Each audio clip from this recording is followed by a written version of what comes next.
Your homework is to memorize this and write it 15 times.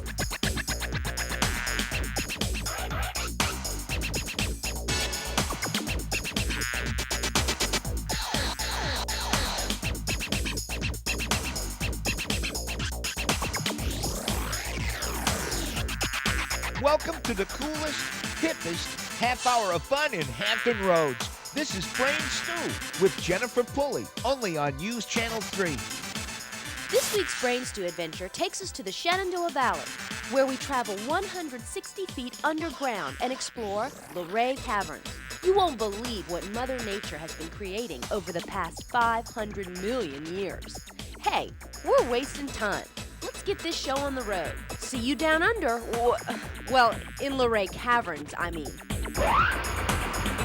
Hey you guys, welcome to Brain Stew. Can you guess where I am? Well, I'll tell you. I'm in the Shenandoah Valley, just 10 miles away from Shenandoah National Park in the Blue Ridge Mountains. Now, the Blue Ridge Mountains, which you see behind me, stretch across 195,000 acres of land. Plus, Skyline Drive, a 100-mile highway in the sky, sits atop these Blue Ridge Mountains. Now take a look at these Blue Ridge Mountains. Can you believe that these mountains are over 500 million years old? That makes the Blue Ridge Mountains one of the largest mountain ranges in the world. Anyway, over 500 million years ago, those mountains and this valley were actually buried underneath an ancient seabed. Yep, right where I'm standing, right here in the Shenandoah Valley, this used to be underwater 500 million years ago. Now, slowly, I'm talking over millions of years, the sea receded through cracks that formed. This was due to movement of the Earth's crust. Now, some of that water from the ancient sea formed underground streams. Draining water from these streams dissolved limestone over millions of years and formed huge underground caverns or caves. Over time, and I'm talking millions of years, those streams subsided, and what remains is a spectacular subterranean world, the beautiful caverns of Luray. Hey, I have an idea. Let's take a trip down into the caverns and see what Mother Nature has been building for the past 400 million years. Has Brain Stew got connections or what? We are about to go into the East Coast's largest limestone cave, Luray Caverns. It's amazing. You're not going to believe it. My friend Rebecca here. Hi, Jen. How are you? How are you? I'm good. Listen, why is Luray Caverns so special to you? Oh, it's a wonderful caverns. I've been in the caverns business a long time, too. My family has operated this business since 1905. So my family works here, my mother works here, my grandfather, my uncles, and I work here today, too. Wow, and you're going to take me on this tour? I sure am. All right, so I've got my ticket? Great, let's go. All right. Thank you, ladies. Thank you. All right, great. Go down, down, down. Now, Rebecca, who discovered Luray Caverns and when? Well, on August 13th of 1878, 3 men from the town of Luray, Mr. Andrew Campbell, Mr. William Campbell, and Mr. Benton Stebbins, felt cool currents of air coming from some rocks in the ground, and they realized that was the entrance to a large cavern. So they began to dig away and clear away the rocks and lower each other down into this vast wonderland. So. And I see that little sign up there. Yes. Is that kind of where they came down? Yes, it was. They were lowered down by rope, and all they had to light their way were lanterns. We didn't, of course, have lights back then when they came down, so all they had were gas lanterns to light their way. What's the temperature in the cavern? The cavern stays the same temperature all year round. It's always 54 degrees, and the humidity is very high, so it feels a little bit warmer and makes your hair a little sticky. Oh, I guess. You got natural curl coming on back now. Now, Rebecca, I teach about this every year. This is great. I'm so excited. I'm right here. This is beautiful. Well, Jen, you haven't seen anything yet. Let's go down to the later parts of the tour. Rebecca, it looks like there's like a mirror right here. Yeah, isn't that cool? Yeah, what is, it's not a mirror, is it? No, it's not. It actually looks like it's about 3 or 4 feet deep, but it's only about 6 inches deep. And what's happening is when the rain falls, it's seeping down through the Earth's surface and coming down through all this rock. It picks up little tiny minerals on the way down. And that's why these little tiny formations are beginning to form. As the water drips through the ceiling of the caverns, mineral deposits are left, leaving little tiny soda straws is what they call. They look like icicles. Aren't they neat? And what happens is when the minerals form, sometimes it gets clogged up in there and the minerals get stuck in there. And so then the water starts to redirect and come around the outside of the soda straws, making more of a carrot-shaped formation. And that's when the real beginnings of a stalactite start. And what is all this water called? Do you guys call it anything? It's called the Dream Lake. And as you said, it makes a perfect mirror reflection of the ceiling. It's beautiful. Now, Rebecca, I see a huge difference between this rock and then some of the rock over here. I mean, those soda straws, right, are hanging here, and they're not here. They're not there. Well, the difference between this is dolomite limestone, and it's much thicker and much less porous. So the water has a harder time getting down through the rock and making little formations. If the limestone above is more porous and able to let water come through, more formations will grow. And more drippings will Right. form. Oh, look, that stalactite and that stalagmite, they're getting ready to meet, Oh no, it's almost there. It's so close. But Still gonna take a lot of years. it's gonna take a long time. What's a stalactite? The one going down from the top is a stalactite. Okay. And we call them stalactite because they hang tight to the ceiling. That's a good way to remember it. I think I teach my kids that. Yeah. And what about stalagmite? Stalagmite is coming up from the ground, and that's formed from the drippings that the stalactite makes, and it kind of builds up from the bottom, from the floor up. Now, when they meet, They make a column. So it's getting one it. continuous piece from floor to ceiling. and again, a couple hundred more years until. Yeah, we might have it then. Rebecca, I mean, Dream Lake was just awesome. I mean, that's just incredible. And Pretty neat. what is this? Well, this is great. Now, Jen, we're starting to get into the larger parts of the caverns. This is called the Pluto's Chasm. It's one of the largest chambers here that we have. It's about 500 feet long, about 70 to 90 feet deep. And it's where the main channel of water was flowing through here about 400 million years ago, breaking up this caverns and turning it into these large rooms. Now, you said it's Pluto? Are we talking like Mickey's dog? No, a lot of people think so, but it's Pluto, the ancient god, Roman god of the underworld is what it's named, since we are under the world. What are the different colors in the cave? Well, the green is one of the only living things we have here in the caverns. It's the algae growing because of the lights. The heat from the lights makes the algae grow, and as you know, it's a plant, so that's why that's growing there.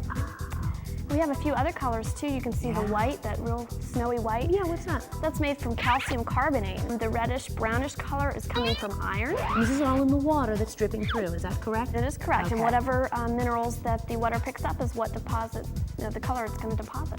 Yoo-hoo, we're down here. Now, what is this big white calcium carbonate, Yes. right?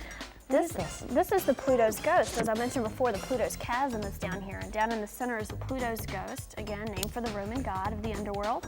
And it's called the ghost because we see it 3 times on our tour today at different angles of the cavern. So You can see it once from up there, Uh-huh.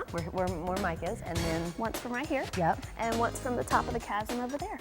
And we're still inside this, and this is where the water was flowing. you said. Right, coming Just all through coming here. out through here.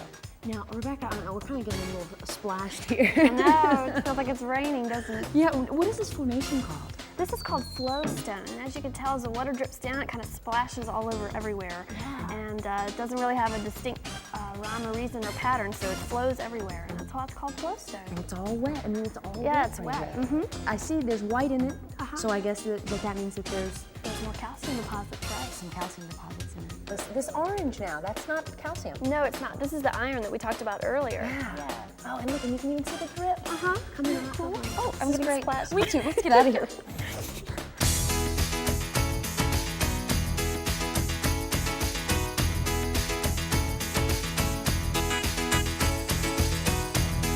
Rebecca, again, another neat part of the cave. Where are we now? This is called the skeleton's gorge, Jen.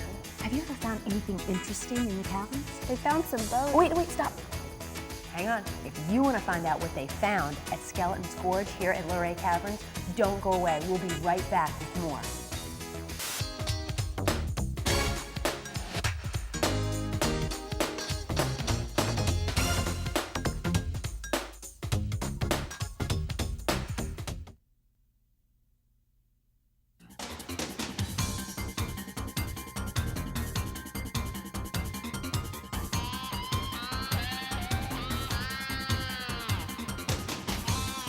Welcome back to Brain Stew. We're still here in Skeleton's Gorge, right? Right. Okay, now tell me what they found here a long time ago. What year was it? All the good stuff. Maybe a bit of Scott. Scott? Scott? Okay, sure. The bones were discovered in October of 1878. They were found right across the pathway here, and Andrew Campbell found them. They were embedded in calcium carbonate, and he thought it kind of strange that they were there. Dug some of them out, had them analyzed, found out that they were the remains of a young lady. She was anywhere between the age of 15 and 20. And as to how the bones ended up in the cavern, it's really hard to say. Now, how old do they think the bones are or Well, were? they were embedded in calcium carbonate, which is the principal mineral of a limestone cavern, and it's also in bones. Makes it kind of hard to say exactly how old they are, but they are estimated to be close to 200 years old, at least. Thanks, Scott. Sure, my pleasure. Thanks. That ghost keeps following us no, around. there's the Pluto's ghost again. We keep seeing it all over. Right, it's really not too scary. No, I know. Where are we going on? We're going into the main body now. Now this is the oldest and largest part of the cavern, so really look at the formations and see how much bigger they are and how much bigger the rooms are. It's really kind of neat. All right. Now, Rebecca, you said this is the main body of the cave. Yes. How old are we talking? How old are these formations here? Oh, they're millions of years old. Our oldest formation down in this part of the caverns is about 7 million years old. Million years old. Yeah. I know, it's amazing, isn't it? Wow, and this white formation here is beautiful. What is this? Well, earlier we talked about the flowstone, and this is one of the more perfect examples of flowstone, and the calcium carbonate too. And it's That's white. snowy and white, right? We call this the Titania's wedding veil. Isn't that neat? Because it does look like a wedding veil. It sure does. It kind of comes around. Or like the that. frozen waterfall, we call it that too. Kind of use your imagination. Where'd you get Titan? What do you say? Titania's. Where'd you get that name from? It's from a play that Shakespeare wrote called Midsummer Night's Dream, and Titania was the fairy queen in that book. So, You guys will that be character. reading about that as you get a little older. Maybe some of you have already read Shakespeare. Very important man, and a very cool looking veil. yes. Now, Rebecca, I notice it because I'm here, and I think the kids at home might notice it. The formations look a lot different down here in this middle part of the cave. Right. Not only are they much bigger, but you can tell they're not quite as wet as they were earlier than we were there. As we're coming down deeper and deeper, it takes longer for the water to come down to reach these formations, so they aren't as active as the ones we saw earlier. Yeah, so you're not they're getting wet growing and as splashed much. as we Right. were. Hey Jen, come on, let's look at this for a second. Wow, what is this, Rebecca? Aren't these neat? These are called draperies, and these are some of the best example of draperies in the world. And they kind of look like something would be hanging in your house, doesn't it? Yeah, it sure Like does. curtains. It looks like curtains. What we call this the Saracen's tent because it looks like something you might find in the desert, you know, with camels and stuff. It's like a big tent. Sure, it's like you can go in it Yeah, you can almost. go and in have it. Yeah, have a tent effect. That's beautiful over there. Isn't that neat? What is that? That's another form of a drapery, and we have a light shining behind it, so it looks like you can see. It looks like it's made of cloth, doesn't it? Yeah. Like a towel Yeah, hanging like up to a dry. towel. It sure does. And now those markings that are in that, I mean, nobody came and drew on that, right? No, nobody drew on that. Nature has formed that over It's millions almost like of the years. rings of a tree. The layers of the minerals are depositing, making those lines. Now, why do these form so differently than the stalactites? I mean, Well, the stalactite, as you know, you saw kind of drip straight down. It's almost like a carrot shape, but these are more at an angle. So the water kind of wisps on down and makes almost an angled shape, and that's why it's wavy like that. oh, and that's why also you get like the layers like The that. layer effect. Like the stripes. Exactly. Wow, Rebecca, this is a huge stalactite. I know. It's huge. Can't even see you. You always hide behind it. Now, I mean, this is great. You can come and just touch all these at Luray Caverns? No, well, we prefer you don't because actually the oils and bacteria in your hands can damage the formations, and if they're touched too much, they'll stunt the growth and they'll never grow again. You're kidding. Oh, okay. So you want to really just look. Yeah, and look and don't touch. I know Yeah. it's hard to. You just want it's to touch. Oh, they're interesting. just beautiful. You just want to touch them. Now, these things right here. I mean, again, I feel like I can't even describe how I feel right now. This is huge. Where are we? And overwhelming. This is the Totem Pole Valley as we go down into Giants Hall. And This is called as you Giants see, Hall. Yeah, well, I it's can fit for a understand. giant. Yeah. Did you see these look like totem poles? They sure do. Look at it. It's beautiful how the stalactites have formed. I mean, they're like exactly the same distance apart when they've dripped. Right. And they make little layers like that as they stack up higher and higher to the ceiling. Let's go to Giants Hall. All right. We are way down here, Rebecca. How far down is the cavern? about 164 feet beneath the Earth's surface. That's like 16 stories down. And this is kind of where, this is the bottom of the cavern? For the most part, yeah, we're at the bottom now. This is Giant's Hall, and this is one of the largest rooms. You know, it's about 50 feet from floor to ceiling, so we've got a lot of space down here. Makes me feel really short. I know, I know. We're really short. And this formation's huge. What do we have here? This is called the double column, and this is one of the largest formations we have here in the cavern. It's about 40. Oh, my neck just. I know. I know, it's kind of a strain. I'm sorry, go ahead. It's about 47 feet tall. It's called a double column because this side is a stalactite, remember we talked earlier? Yeah. And it's made a column by coming all the way down to the ground. Yep. And over on this side is the stalagmite that's growing up towards the ceiling. So we have one of each column coming side by side. They're beautiful, and you can really see how differently they form. And how, their shape is. Yeah, right. and their shape's totally different from the dripping. Okay, Jen, I know this is really cool, but I have something I really want to show you. It's called the Great Stalacpipe Organ, and it's an instrument that makes music from rocks. Let's go check it out. Okay, all right, tell me, what do you have to show me? I'm dying. Well, Jen, this is called the cathedral because it's one of the larger rooms. It's almost like the cathedral of a church. And back here is what we call the Great Stalacpipe Organ. Oh, wow. Well, not only are these formations beautiful to look at, they also make very distinct musical tones when they're tapped very lightly. And a man named Mr. Leland Sprinkle began climbing around all over the caverns and tapping formations very lightly with a tuning fork to see which ones had good pitch. And A musician, right? A musician, okay. Exactly, and a scientist. And a scientist, okay, good. And he came down and saw some of the formations that would, so he tapped little tiny solenoids to them, which are rubber plungers. That's a simpler term to think. Kind of works the same system as a doorbell. You know when you go and you ring a doorbell, the signal will go and then the bell will ring? Yeah. That's kind of what works here. It's the same theory. In musical term, that's called percussion, right? When you actually hit things. Right, this is a percussion instrument. And organs aren't normally percussion, Not normally, no. Wow, and I heard the Guinness Book of World Records recognized this. Yes, this is the largest natural musical instrument in the world. So the only place you can ever see this is at Luray Caverns. So you have to come check it out. Oh, I'm so glad. This is so cool. Yeah, if you guys want to hear this organ, you've got to be here to hear it. I mean, you know, television doesn't work that well. You've got to be here to hear it with your own ears and experience it. Exactly right. Rebecca, Luray Caverns is just filled with so many interesting formations and organs, and this is a well? Really neat. Yeah, this is the Luray Caverns wishing well. And this Look at all the money. I know, isn't it great?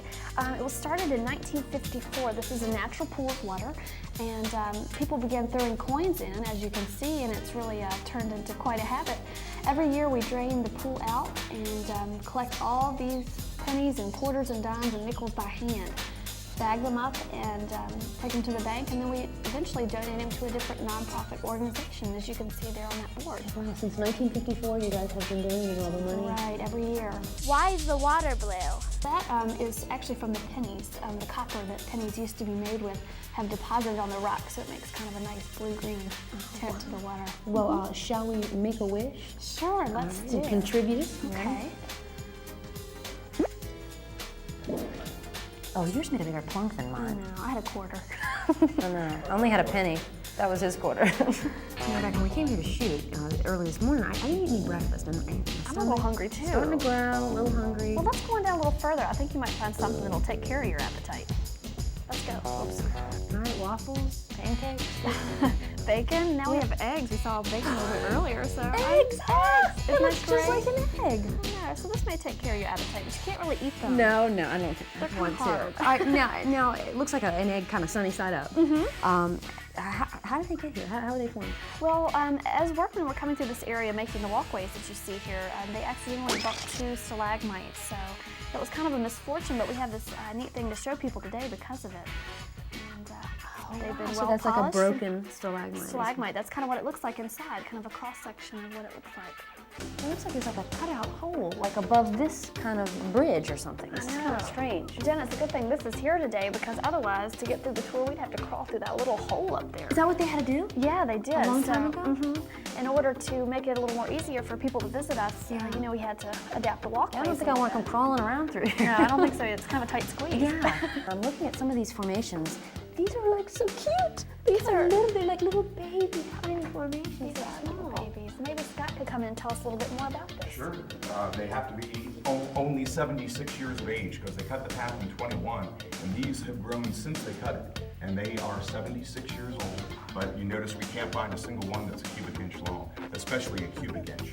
And we notice how much growth occurs where people can't walk on the path. But if we look where people do walk, nothing happening at all, and that's because people will go under, and to protect their heads, they'll rub the ceiling of the cavern, and it shuts down where the water attempted to get in. Like the little holes here. Right. There are several of them, but as people continued under, eventually they stopped the growth. And water is not dripping through here anymore. Right. Another reason why when you come to Luray Caverns, you want to keep your hand off of the stalactites. Well, Jen, I'm sorry to say this is the end of our tour. Oh man, I'm so bummed. But you know, this was awesome. Well, thank you so much, Rebecca, for your time and your tour through the caverns. It was wonderful. Oh, thank you for coming. We appreciated having Brain Stew here. Oh, good, good. You guys don't go away. We've got a really cool experiment that you can try at home. We'll be right back.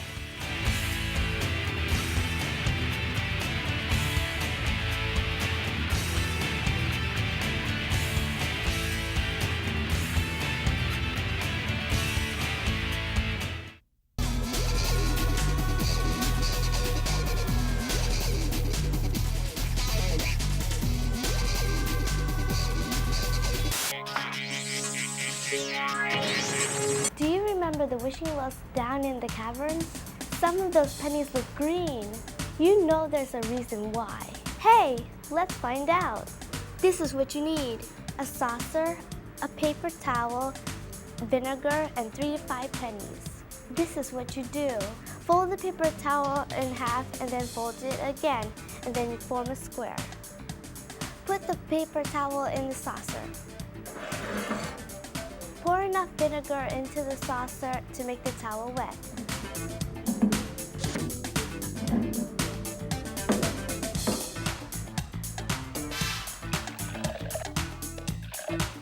Now place the pennies on top of the paper towel.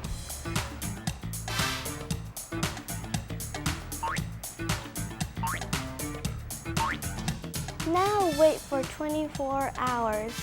Check out the results. The pennies are green. Why did this happen? I'll tell you. Vinegar's chemical name is acetic acid. The acetate part of the acid combines with the copper on the pennies to form the green coating composed of copper acetate. The water in the wishing well contains acid. Like the vinegar, the acidic water turns the pennies green over time. All I can say is, wow. 64 acres of wow. The Luray Caverns are really beautiful, but you really need to come see it for yourself. So grab your parents, Mom, Dad, hop in your car, and come visit. Speaking of transportation, you know, people started visiting Luray Caverns back in 1878, but they didn't have cars like we do now. So how did they get here? Well, here at Luray Caverns, there is a car and carriage caravan museum that shows the history of transportation from 1725 until 1940. From horse and buggies to automobiles, the Car and Carriage Caravan Museum can take you through the history of transportation to and from Luray Caverns. Wow, another great show, great location with tons of information for your brain. Remember, Luray Caverns is even more beautiful and more fascinating if you see it with your own eyeballs. You guys, it is worth the trip to the Shenandoah Valley to see the underground world of Luray Caverns. I'll see you and your big brain next week on Brain Stew. This is it? This is all of Luray Caverns? Well, no, not of course. Over time, I'm not talking that time. Those underground streams subsided. Fold the paper in. Well, that's the show. Another great location. No. Well, that's the show. Hey, thanks for the multimedia. Through cracks that formed in the Earth's crust due to the Earth's movement. Now, anything that you found in this cave, anything